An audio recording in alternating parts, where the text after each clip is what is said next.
Hello, everybody, and welcome to the Tie-In Theater. Zeta, you want to get us in? Hello, I am Cross Zeta here. And also featuring Alice. And I'm Alice Lovato. And me, Tequila Zaku. Today on the Tie-In Theater, we will be talking about Lupin III, the gold Babylon gold city of gold. Can someone help me? It's Lupin III, the Golden Babylon. Yeah. Oh, what is that in Japanese? Lupin III, the Golden Babylon. How wonderful to know. What a fanciful language. Let me actually just double check that first. Okay, technically speaking, is Babylon no Okon Densetsu, but also literally translates to The Legend of the Gold... Lupin III, The Legend of the Gold Babylon. Exciting. Well, we got that somewhat right, I think. So, this is a Lupin III movie, which is, of course, an enormously famous franchise of manga, TV shows, films, what have you. So it's very exciting to be covering this. What is your history with Lupin III, Zeta? So my history with Lupin III is I've seen a good amount of the Conan crossover specials with Lupin III. Secondly, I've seen a couple episodes of the first series, and I think the 3D CG Lupin III movie. I don't remember the name. That also features a famous man, Adolf Hitler. Wow, they keep bringing him back. He's like the fourth member of the Lupin gang. No. They should keep him buried and dead. Aw, man. Not gonna be the last franchise where we cover a tie-in movie featuring Adolf Hitler. Stay excited. Get hype! But yeah, get hype. Alice, what's your history of Lupin? I watched preteen amounts of like Lupin the Third Part 2 episodes, just like in like podcast TV and like when the sons were showing it. Then when I became like 16 and 17, I got much more into the franchise, and basically to summarize it, I have seen basically most of it by this part. I have seen out of the TV shows, most of the specials, and most of the movies. Awesome. Yeah, I've seen Lupin III, the Golden City of Babylon. Wow, it's your first thing. Wow. You know, I'm watching this movie and I'm like, this is just like Tintin comics. So relatable. Well, you know. So I wonder why you're saying that. Yeah, I wonder why. It was half because of that, but the tone and kind of candor of the adventure is genuinely really similar. And also, it is pretty similar, as well as also, I not expecting that much blackface.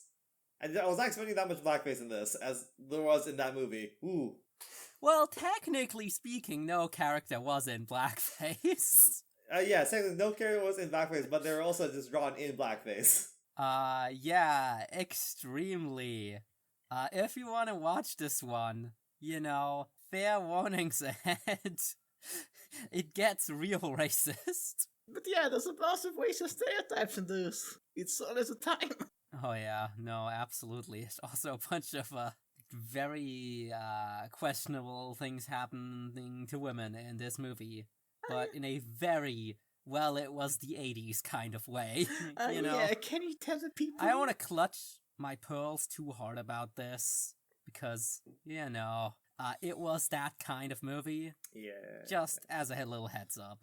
So, Alice, can you lead us into some character introductions? Okay, Alice, the segment. Yeah, introduction of the Lupin gang. So there's 6 overall characters in the Lupin the Third universe for the most part. There's of course Lupin the Third, the master thief, incredibly funny puppet man, the grandson of fictional character Arsène Lupin. There's he has 2 extra guys. Normally he has Zig and master suiting guy. He suits a lot. Goemon Ishikawa, descent of like, I believe like, isn't he also based on a wheel guy or something? Yeah, Goemon, I think was a famous ninja that stole from, I think, Hideyoshi, if I remember correctly. Yeah, descent of a famous ninja guy. He has a demon sword. It barely comes up. Then there is technically the fourth range of the Fuziko Mine. She's very much like a Bond girl. She sometimes helps Lupin, she sometimes is against him. And trying to catch them all is Experto Zenigata, who works for Interpol. Okay, now that we have set our stage for who's usually in these, let's launch right into what's happening in this movie. We start our movie with a mysterious old lady named Rosetta trailing the streets of New York, singing a song of the treasures of Babylon. She is in search of Lupin III, who is currently being chased by the local Marciano gang and Zenigata. Rosetta is a tiny old lady wearing ragged clothes and a very Snufkin-like hat. After a round of Looney Tunes antics with Lupin, Zenigata, and the gangsters, we get an introduction to our central villains for the movie, Kowalski, who looks like a young kingpin, and is the thug of the duo, and Marciano, the young mafia boss, who looks like he used a skew tool in Photoshop to tilt Michael Jackson by 45 degrees. Rosetta finds Lupin back at his hotel, and throws herself at him, claiming she's in love to Lupin's chagrin, but also reveals to him hints about Babylon's treasure, and ends up handing him a mysterious candelabra. I will say, Kowalski looks like a bowling pin. He still does. They are extremely like a bowling ball and a bowling pin together. Unintentional theming. Fujiko Mine, meanwhile, has gotten herself close to the Marciano gang in hopes of using him to get a hold of the treasure for herself. He shows her his vast collection, including a set of stone tablets containing information to locate the treasure. The tablets were mysteriously found right under Madison Square Garden, to everyone's shock and horror. Me putting the gun on the table. However, the Fujiko Marciano invited into his private museum turns out to be Lupin in disguise, who snatches pictures of the tablets before escaping. At the same time, Zenigata is dismissed from the Lupin case and forced to take part in judging the Miss ICPO Beauty contest. After the pageant is over, he's reinstated to the Lupin hunt, but is coerced into dragging the nominees around with him, all of whom are very eager to prove themselves as agents. I like to note that when Zenigata was doing this, he was in a hot air balloon shouting across the skies of Paris, "Hey, please join the Miss ICPO beauty contest." Yeah, it's kind of wild. There's a lot of stuff I'm kind of going over in terms of the actual jokes that happen in this movie. A lot of stuff happens. Yeah, no, there's a lot of stuff in here. There's a lot of stuff happening. Lupin investigates using the information he's collected, with Jigen and Goemon both being skeptical, based on the legends relating to the Tower of Babel and its connection to gods. Rosetta visits Lupin again, revealing that she was supposedly close to Napoleon, Alexander III, and maybe Hitler? That so happens. Causing Lupin to get even more suspicious about who she really is. Jigen and Goemon eventually agree to accompany him in the quest, and the three board a train towards their destination, while being unknowingly followed by both Zenigata's crew and the hitmen of the Marciano gang. The ICPO girls attempt to get close to and arrest Lupin, but are hindered by the attacking hitmen who shoot up the train. During the escapade, Lupin's crew manages to elude both parties. All the while, Rosetta slowly follows the train on foot. Arriving in Baghdad, the crew plus Fujiko make it to the excavation site run by Marciano, and Lupin paraglides his way into the ruins overnight. After passing the booby traps with the help of Rosetta's song, Lupin suddenly receives a psychic vision of a young Rosetta, claiming that she was sent to Earth by her god and awakens every 76 years, coinciding with Halley's Comet, to search for the gold of Babylon. Lupin is shocked, understandably, and also questions why she and her god would themselves not know the gold's location. But the vision fades before he can find out more. This scene's fucking nuts because it also just completely comes out of fucking nowhere. Yes. Yes.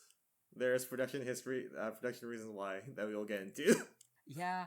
The ancient alien stuff in this movie goes completely nuts, by the way. It kind of hits you out of nowhere. I also share Jigen and Goemon's chagrin at this element, maybe, but yeah. Deep inside the ruins, Lupin discovers what appears to be the ancient treasures of Babylon, a giant golden lion statue, and manages to escape with it, crumbling the ruins in the meantime. Marciano and the hitman attempt to stop him from escaping, but Lupin flies away with the help of his gang, but is quickly shot down by Fujiko, who, accompanied by Rosetta, takes the lion for herself. Is the golden lion the real treasure of the ancient of Babylon? Tequila. I don't know. Don't look at the runtime of the movie. Don't look at the runtime of the movie. Don't look at the rest of the summary. Lupin, Jigen, and Goemon continue their escape, while Fujiko is once again captured by Marciano. And the ICPO girls featuring Zenigata cause an international incident. Yeah, they steal like Back in different. They New steal York. like 3 to 4 tanks just to chase after specifically Lupin. Yeah, they do hold up the army at gunpoint. It's kind of wild. Also weirdly inconsequential. Back in New York, Lupin had deduced that the true treasure of Babylon was not actually the lion statue. He, Jigen, and Goemon dig up gold bars buried underneath Madison Square Garden, the true source of the gold of Babylon. Lupin reveals 2,500 years ago the Tower of Babel had been somehow transported from Babylon to New York, which he theorizes is the work of either aliens or God. Something neither Jigen nor Goemon are particularly happy to hear. That's also the production issues we talk about. Fascinating. Eventually, after fighting off more hitmen, Lupin breaks into Marciano's building to rescue Fujiko, confronting Kowalski and Marciano with a case of cigars that he claims are actually a powerful bomb. Kowalski calls his bluff, laughing off Lupin's antics, and after getting the gold's location out of Fujiko, quickly dispatches of Marciano, taking over the business for himself. He then drops Fujiko, Lupin, and the late Marciano down some kind of underground river hole. Okay, so there's 2 things that was not exactly covered, but Marciano specifically encases Fujiko Mine in like a weird gold like lion thing, and yeah, she's like a sphinx. She's like in a sphinx cosplay. And secondly, apparently Kowalski just has like a whip that can just inject like a deep poison into you. Oh yeah, and no, at the end of this we'll talk about fucking Kowalski's fucking fly swatter. Don't worry, this is there's no good place to fit this into the fucking summary, but I have a little section of highlights for things I couldn't possibly cover in the course of this summary. So we'll go over it. You have no worries there. So, as they attempt to stop their descent, Lupin reveals to Fujiko the secret behind the treasure of Babylon. That God had collected all the gold he could and planned to take it back with him to space, but dropped it, and it landed somewhere in New York. They are, in fact, inside Tower of Babylon, deep underground, right now, and it shows a pan of the structure covered in water stretching into the darkness below. As they make their way back out, it shows Kowalski attempting to smoke the cigars Lupin dropped earlier, which turns out are really a bomb, killing him instantly. It's a large bomb. It's a powerful bomb. It's a very large bomb. It's a powerful bomb. It blows up like the entire floor Yeah, of the no. building. It's the big kaboom. It's very funny how both of the movie's villains kind of like eat shit, like while no one's paying attention, basically. The following night, Rosetta uses her candelabra to send a signal to Halley's Comet from atop Madison Square Garden. As a UFO emerges from Halley's Comet and a giant golden Tower of Babel is unearthed from below, it starts floating up above the city of New York.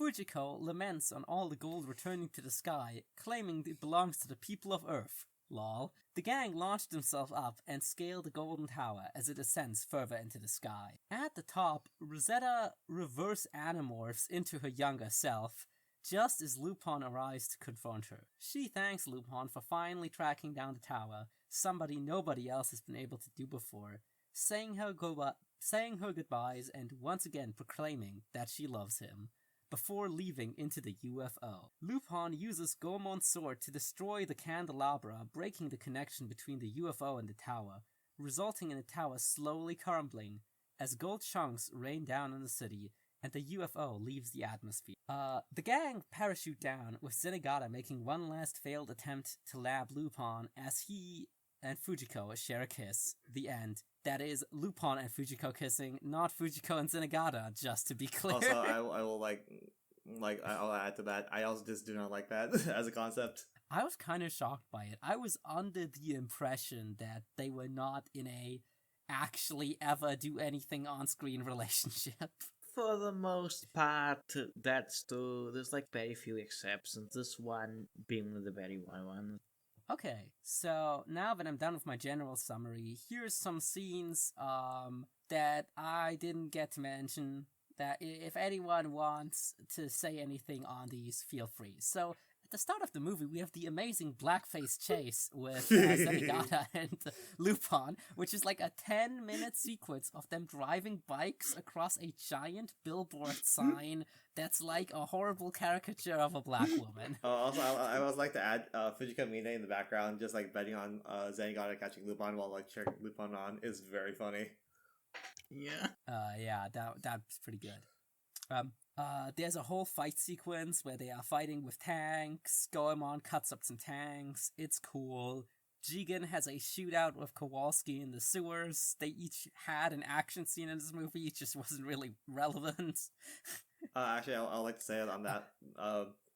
Kowalski was specifically fighting Jigen with a flamethrower. And like, Yes. how the fuck do you get that working down there?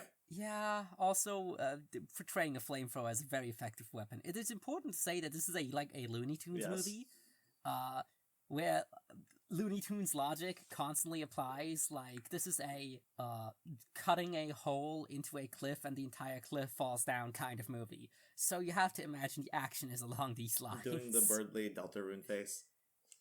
Yeah. God, Marciano's face. Why is he always at a weird angle? Why is he always, tilted? I don't understand.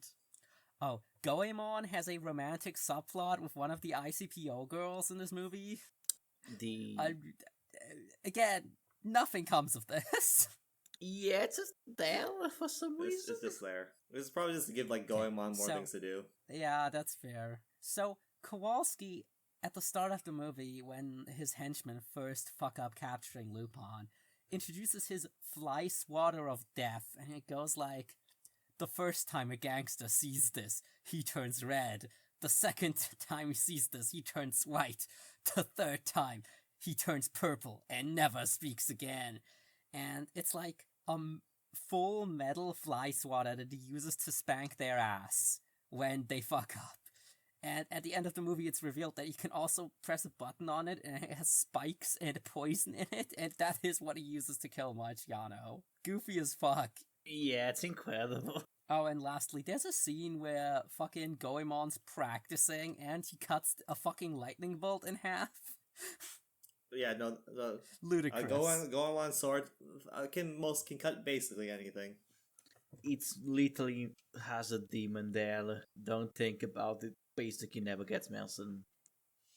Yeah, I mean, it would be very funny if that got lampshaded as we talk about all the ancient alien stuff in this movie. But before we get into discussing the movie further, do we have some production notes? Okay, production notes. As the Lupin head, I know a lot about this movie. I'm gonna have to explain both about the set of Lupin and also the production thing. Okay, so baby thing, as I think most people probably know about Lupin is Lupin, Alice are defined by the jacket he's wearing. So you have pink, green jacket is the early one, which was first a more straight adaptation of the manga, but then when Miyazaki and Takahata took over, it became much more goofier. Red jacket is the most popular one, which is a combination of the more goofy stuff and a bit of the more adult stuff. And then pink jacket. Pink jacket is interesting because this is it was made during the story was made during the Japanese bubble era, right? And was a bit more trying to again stay faithful to the manga, but that's to do its thing. So they had a thing for the first early episodes, they would have 3 different design models for Lupin and for all the Lupin gang that would look different from Misato. So on purpose was trying to look a bit on model. It was going for a much more comedic tone, sex comedy tones. Lupin is always that, but much more leaning into that and leaning into the manga inspiration. I like Pink Jacket a lot, but it did not do well for a variety of reasons. Also, the racial stereotypes are a recurring element of the Pink Jacket, so this is stellar because the 80s. Yeah, and I extremely noted because I know that Lupin jacket color is a thing that he changes from the green jacket into the pink jacket in this movie. Yeah. So I thought that was quite interesting in terms of the lore for that. So I didn't really notice a big tonal change between the first and second part either. Actually, maybe the first part is a little bit goofier than the part where he switches to pink. Yeah, yeah. Because that's where the most Looney Tunesy stuff is. Mm-hmm. So the actual production of this movie is a bit of a mess. So originally, TMS, which is the animation studio for Lupin and Detective Conan, was gonna get good old Mamoru OC to direct it. And so I'm gonna describe you as fast as I can the plot for Mamoru OC's version because it explains a lot of the movie's weirdness. So this would be about the Tower of Babylon just shows up in Tokyo. There's an old lady that is the granddaughter of an old architect obsessed with a painting of an angel that had, and this architect had 12 disciples, and there's only 4 remaining disciples. So it's the lady seems to be murdered, but Lupin thinks Lupin, who's already cynical about doing thieves and stuff, goes, "This is a murder mystery. I'm gonna try to solve that," and finds out that the granddaughter is actually possibly an angel. Uh, and the other, like, this movie is mostly known because according to every source I can find, this looks like it could be a woman, but it seems to be two. The TMS is actually a bit. I don't know. See, this doesn't seem like what you want. But specifically, OC wanted to end the movie with Lupin wants to. So a recurring element to the movie would be Lupin wants to steal reality. So the movie would end with Lupin talking with the Bureau and then detonating a bomb that would imply to destroy reality, i.e., everything that exists. And that's how the movie would end. Yeah, that's definitely very Oshi core vision, and also would have been kind of sick. Yeah. This got part of this plot got reused not just in this movie but also in Angel Egg and the first 2 Part Label films in base parts. After OC was fired from the production, they got very influential Japanese live action director Seijun Suzuki. This is a guy that's known for like extreme part of what's called the Japanese New Wave, which is this wave of like Japanese live action directors that had very like a dark comedic tone associated with like the leftist movement in Japan or some kind of anti-establishment man. Would depict movies about like criminals and yakuza. Like Suzuki's movies were like very like dark comedies that often will go Looney Tunes, but also will talk about like the yakuza and stuff. So they got him to be one of the co-directors on this. And as the main, Zayto will talk about this as I put in the resource things to him for the second part of the resource production notes. Sorry, thing. But Suzuki's most famous film is a film called Blinded to Kill, with the writer of this one of the writers of this movie also was the writer of Blinded to Kill, and Zayto, the rest of So the the production two stuff. people that are like credited for the Uh, screenplay of this movie are Atsushi Yamatoya, who previously worked with Seijun Suzuki on Branded to Kill. Also is very famous for also doing a pink film called Stray Cat Rock. The other writer it will be Yoshio Urasawa, which just a more like famous anime writer. Will also just then go on to do some toku stuff like Car Ranger. Cattle Wings and some Metal Hero stuff. one production thing I definitely noticed about this movie is that the audio mixing is really kind of bad in this movie.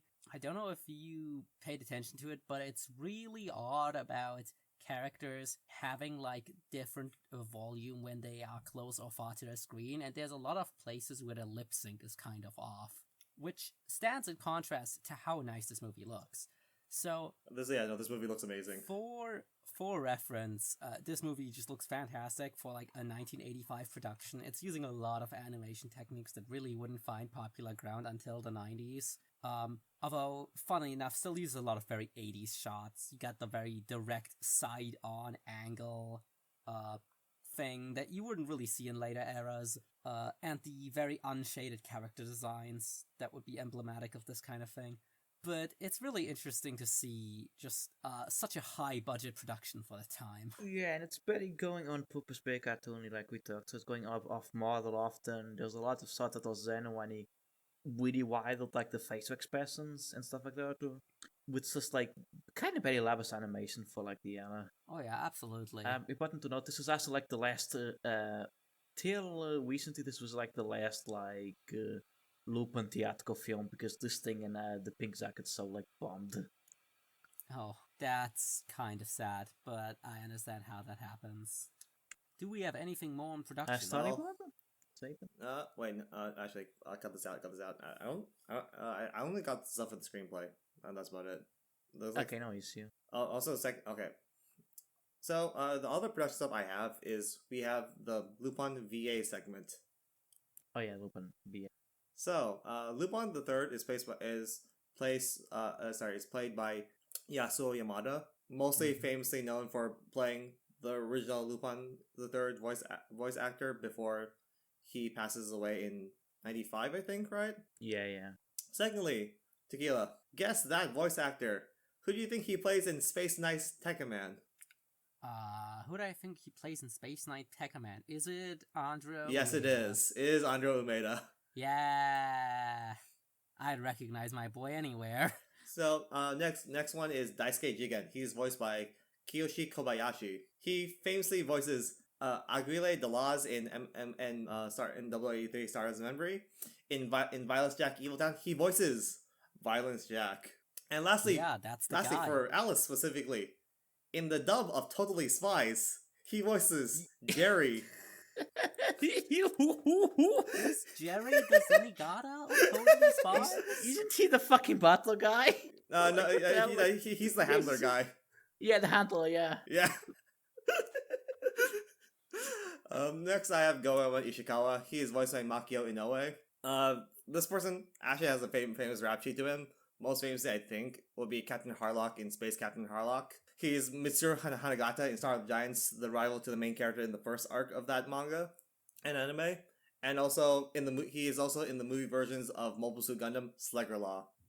Next, I have Fujiko Mine. She is voiced by Eiko Masuyama. Famously is Kisaragi Honey in Cutie Honey, Chappie in Mahotsukai Chappie, and in the movie of Sailor Moon S Hearts in Ice, she is Princess Snow Kaguya. Next, I have Koichi Zenigata. He is voiced by Goro Naya. He voices Juzo Kabuto in Mazen Kaiser, Juzo Okita in Space Battleship Yamato, the Great Leader in Kamen Rider, and Ultraman Ace in Ultraman Ace. Wow!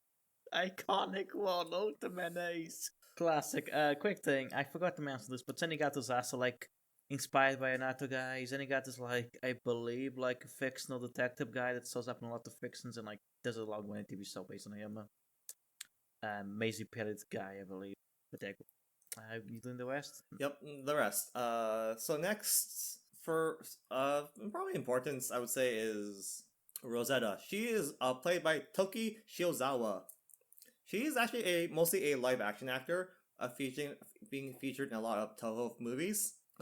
In like shows that she mostly plays as like more popular characters. She is in the show I Know Senshi Rainbow Man as Iguana and Flying Saucer War Band Kid as Tokie Uzaki. Secondly, she also has a cameo in our favorite show, Alice, Ultraman Ace, in episode 33 as as one of the teacher mothers in the Bad Balin episode. You have to fucking be killing me. This is so funny. I'm so looking forward to having to hear how every voice actor we cover was an Ultraman. Oh, you don't know. You don't know. Me keeping things in my pocket just so I can just like whip it out. Like, Please don't whip it out while we're recording, Zeta. Okay, yes, this is a PG-13 podcast. Yeah, this is a PG-13 podcast. Next, we have Kowalski. He is voiced famously by Chikao Otsuka. Now, Tequila, have you heard that name before? Yeah. Wait, actually, sorry, let me get into character.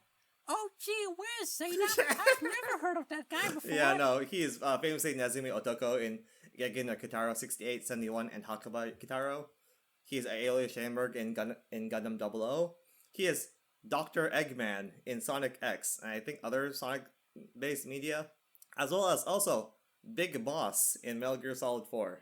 So I believe he voices a Moomin in the 90s Moomin anime. Oh yes, also yes, Moomin, yes. That's also one of his more famous roles. Secondly, we have Chinjao. She is voiced... Big Eggman. Sorry, Big Eggman has inherited the will of Maria, the yes. boss. So I have Chinjiao. She is voiced by Keiko Han. Famously in Gundam is Lala Soon. Luna and Queen Beryl in Sailor Moon, as well as Saori Kido in Saint Seiya. Yeah, again, just a bunch of bangers here. Also, very much popular stuff of the era. Part of the Zenigata squad is Caramel. She is voiced by Fumi Hirano. Famously voices Lum in Urusei Yatsura. Lum's mom in Urusei Yatsura remake. We have Saranda. I have to assume that these girls at some point were meant to be a bigger part in the movie, because why are you getting all the giant roles for girls that have, cannot stress this enough, 2 lines each in this movie? Actually, Saranda, featuring that is Saranda. She is voiced by Keiko Toda. She is Matilda Ajan in Mobile Suit Gundam. Karala Ajiba in Space Runaway Ideon. Kitaru in Gege no Kitaru 85, and her most famous role, Anpan Man in Sore Ike Anpan Man. Yo, One Punch Man, a guy who cannot cover his movies mostly because most of them are not subtitled. Yeah, no, like they're all people listening to our podcast are very confused right now. They're also only in English, they're only in dubbed in English, and I do not want to cover a movie that is English that is only English dubbed, because I would like to experience the Japanese the voice acting cast for those movies. Well, we'll see if you have a choice now. I mean, I don't have the tickets. It would be on the both of you. Next, we have Lasagna. She is voiced by Saiko Shimizu. Famously voices Shinobu Miyake in Urusei Yatsura, 4 Murasame in Zeta Gundam, and Yuri in Dirty Pair, as well as Tequila. She plays Ms. Mishtal in El Hazard. Wow, Ms. Mishtal? I do not know who that is. That girl loves getting married. Next we have... I had to think about who that was, and I was like, it's only the second most sidelined girl in Hazard. It could be worse. It could be Rune Venus, a girl who also loves getting married and also loves only getting 2 lines in all of the OVAs. Next we have Zexcania. She is voiced by Ryoka Yoshida. She plays Miwa Uzuki in Kotetsu Jig, Michiru Saotome in Getter Robo, Maria Fried in UFO Grandizer, and as well as Rosalie in The Rose of Versailles. Are we finally done with I have one. God damn it! I have one more. One more. We have Marciano. One more thing. He is voiced by Maki Carousel, excuse me. Twan's actress. Oh, okay. Yeah, mostly done That's very a cool. bunch of pink films and stuff, very known. Recently, because she had an experience with the Japanese legal system about drugs. So she was put in a man's prison for 23 days, right? Later or something. Let me go double check that. But it was a significant amount of time that is very horrifying and disgusting. Yeah, see, I was looking this up, but after a while of retiring due to that, she returned with the film last year that actually got a bunch of nominations, including she got a bunch of best actresses nominations and Japanese awards and everything. It's just let's see. Well, I hope she's doing better now, because that fucking sucks. Yes. It was 41 days. I see. That sucks a lot. On better things. What's the next segment? Well, next thing is, what do you think about the movie? Yeah, I picked this movie for a reason. I think it's an interesting film. It has racism, it has issues. It's obviously a bounce of movies put together because of the production issues, but I think it's a fun movie. I just like to see very nicely drawn animation with very Looney Tunes-esque animation. A lot of funny gags. I fucking love just the flamethrower scene in the sewers. It's really funny. The starting scene also at the bar was also pretty good. There's just a lot of genuine gags that work for me. It has when it's not being kind of very pragmatic, it has a nice vibe to it. It has a fun vibe. It's just a fun adventure story. Yeah, I think the jokes, whenever it's being just a slapstick comedy, are pretty good. It, as said earlier, reminds me of Tintin comics. It's got that classic adventure story vibe. I do think the treasure was right at the start of this wild goose chase is always a twist that's kind of subjective. It doesn't always work. It's not always fun. Sometimes it feels like it's a big waste of everyone's time. I feel like this movie's about the chase more than anything. I will say the villains in this one were a little bit more consequential than the last movie we covered, where they get busted and then immediately are off screen for the rest. At least in this, they get to die with dignity? Question mark? You see much more of like the gangster guy than than Masiello, but like both them still get decent enough screen time. Yeah. I think there's some fun to be had here. Rosetta provides like an interesting through line through the movie. Her whole I'm an alien, also I'm in love with Lupin thing, kind of wild. Yes, he's like kind a of kind crazy. of very fun character. She's just like alien weird lady that just wants to party. It's very funny, honestly. She wants to party and drink. We like her. Oh yeah, she's apparently been knowing Lupin too, right? Like they introduced her as like, yeah, that's an acquaintance of Lupin. Yeah, famous character of Lupin. The lady that dated Napoleon. Yeah, and Alexander the Great. Yeah, and another guy. And not Hitler. Yeah, but Hitler was interested in the legend of the gold of Babylon. Yeah. Yes, she was very interested. She also sings a very nice English song. Oh yeah, which, she does. They're all both voice actresses doing it. Is it just the same voice actress so. for old and young Rosetta? Definitely putting their all into enunciating that. Marciano is a fun villain because he looks so fucked up most of the time. He looks like a Deltarune sprite. Yeah.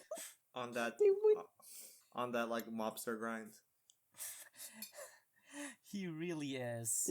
Very much. I mean, he's like, classic Nepo baby mobster. It's like, I don't even care about running the crime syndicate. I just anymore. want gold. Gets betrayed and dies. Yes, I just want to find the fucking gold that my father drove himself crazy over. And I'm gonna drive myself crazy over. And Fujiko's like, that's great, honey. And he's like, can we smash now, Fujiko? And she's like, no. It's so funny because he's like, hey, can you please have sex now after I tell you the story about how I'm like gonna drive myself mad for fucking gold? Just like, what? My guy? There's like a lot of fun. Also, I also like think like he was talking to specifically Lupin at that time, right? Yes, it's like Fujiko technically, but like no, I think the implication is that during the time that she goes to change after being in the pool and going down to his secret museum, they swap places because you see Lupin's shadow go past her as she's trying to change. Oh yeah, you see. So, at the time, not dating Lupin. Although he does dramatically cut a painting that he did of a monkey to show that he really doesn't like Lupin. Yeah, then throws into like the fucking pool. But yeah, I don't think I have any more general thoughts on the movie. It's kind of not that deep aside from the part where it's like a weird History Channel story. Yeah. Ancient aliens. Ancient aliens. Yeah, you can see it's a bit squambling to get the master plots because the ancient alien stuff is basically just from the Momolosi part. There's no idea, but like it's fun overall. My only big complaint besides the stuff we talked about is Zenigata basically kind of does nothing in this, even compared to most Lupin things. Because it's very obviously like they wanted to do something like the Zenigata girl subplot, and it's not in the movie. He's just there just to menace Lupin throughout the entire film and just like have funny chase scenes with him, and that's about it. Yeah, and the entire time there's like the actual villains of the movie also chasing them, it only ever really cuts to the ICPO girls and Zenigata to make like a joke. I also like this I'm like, oh yeah, no, like Zenigata is just like consistently just like flirting with Lupin as much as he can get at all times. Yeah. And they don't have that much screen time together aside from the action scene at the start, so it sadly can't come through as much. But that is definitely the case. Bisexual icon moving the two of them. Okay, moving on. What do we have next? Let's see. Do you want this movie to be canon? Okay, actually, no, like I can ask this question. However, like most of Lupin is just like slice of, It's like heist of it's the week situations, right? it doesn't have a plot. It has less of a plot than Detective Conan. That said, this does definitely confirm ancient aliens in the Lupin verse. I don't know if those ever come up in any other Lupin things. It might be funny to Like Lupin it gets might be somewhat funny to consider the story of the ancient immortals, forcing people to collect gold for them to steal it into space. yeah, like Lupin gets somewhat supernatural into so Yeah. he fought a vampire that's like Jesus killed him. Satan is confirmed to exist on Lupin. There's an episode where where Fusiko meets Satan. So yeah, this could be canon, I guess. Why these things have happened? I guess this would make the god theory more likely than the alien theory, even though it's pretty clearly aliens by the end of this Yeah. movie. Really? Can tell. Wow, couldn't tell. God loves Lupin or hates Lupin, one of those. One of those, yeah. Yeah, but yeah, no, I mean, sure, I think it's funny if this one's canon. It will be fine, yeah. Then, next up, I believe we have, which character from the last movie could, solve this movie better? Conan, I guess. don't think exactly that. Like, I mean, Conan would probably just figure out that immediately that like the gold was, I think, buried underneath like Madison Square Garden, right? That's true. My bet was on manager Iwanaga, who hears the ancient riddle and fails to solve it, and then goes home, and doesn't need to participate in the plot of this No. movie. That's so too. That's so too. Iconic character, Manaso Igonawa. Like icon of tie-in theater episodes. I think Mori ran because could like take out Kowalski. She would Yeah. just like unleash her like 40-hit combo on him, and he would just die instantly. I mean, yes. I feel like if you put Zenigata and Ran Mori in just like not Mori Kogoro in sorry. Yeah, no, so you said Ran.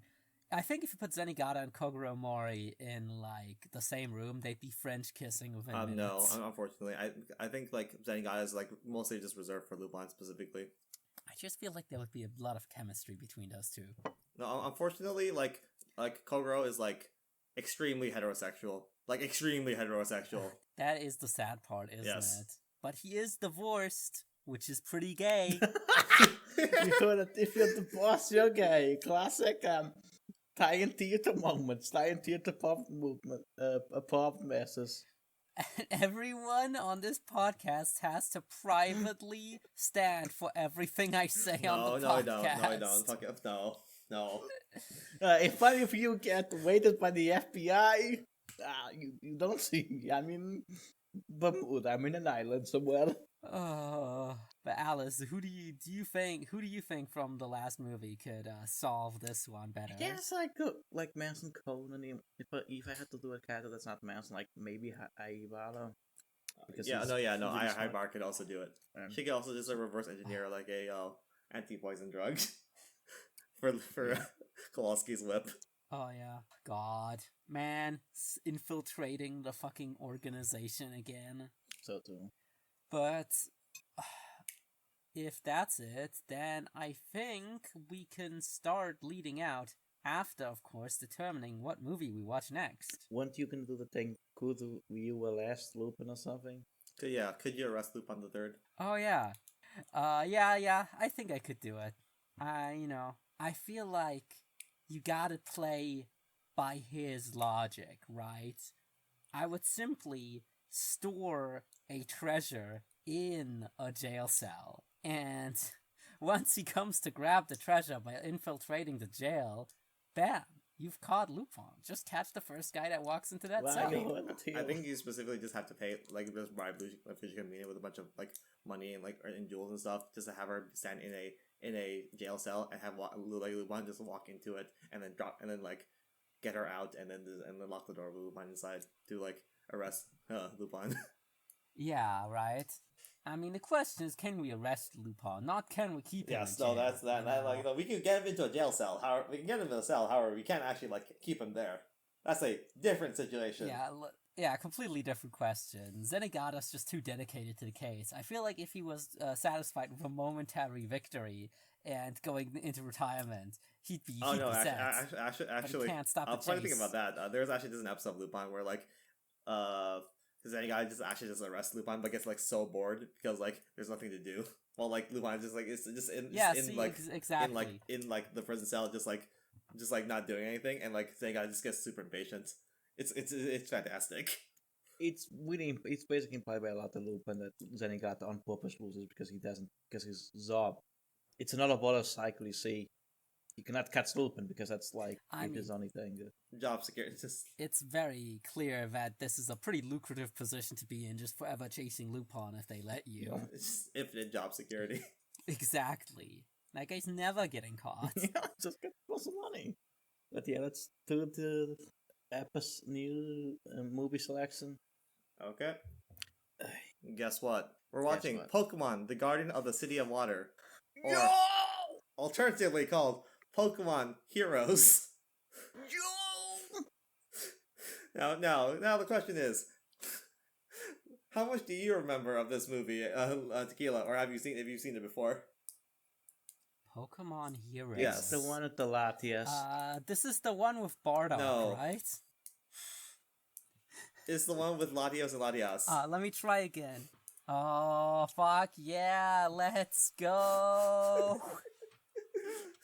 Also, we're all getting married today. This is really funny because this is also a heist movie. Yeah. This is just like, heist classic movie formula, hard to fuck up. Anyways, with that, we'll see you next time. I'm Cross Data. I am Arasula. I'm Tequila Zaku. And we'll see you. And this has been the Italian Theater. Ciao.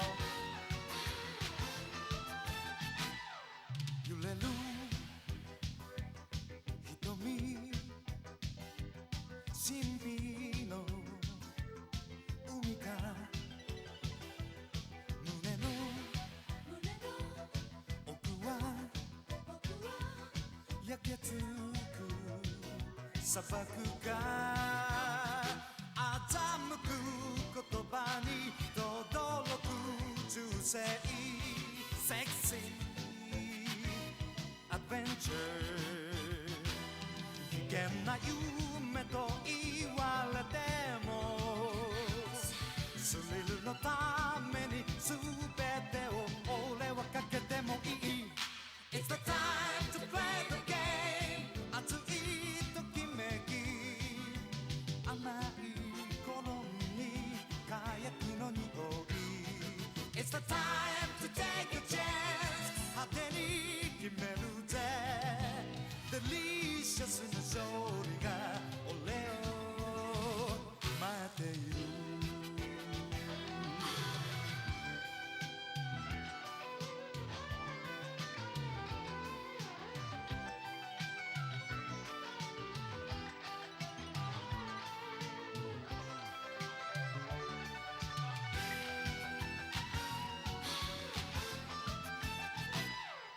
光る爪は炎の空へ揺れる胸は魅惑の谷間へ怪しい微笑み俺を誘うのさセクシーAdventure 危険な旅と知りながら楽しまなけりゃ今夜は生きる値打ちもない It's the time to play the game 熱いひらめき走る背中に赤い稲妻 It's the time to take a chance 果てに決めるぜデリシャスな勝利が俺を待っている今夜こそ女神のキスを